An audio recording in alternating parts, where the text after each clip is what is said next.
बिस्मिल्लाहिर्रहमानिर्रहीम। अस्सलामु अलैकुम। आप देख रहे हैं ताज 92 न्यूज और मैं हूं नायला भट्टी। शामिल करते हैं आज की अहम खबरें।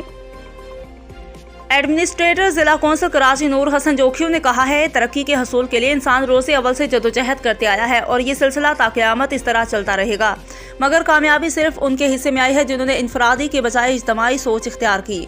अल्हम्दुलिल्लाह इस सबको नसीहत को हमने मशअल राह समझ कर अपने सफ़र का आगाज़ किया जो खुश असलूबी से जारी है।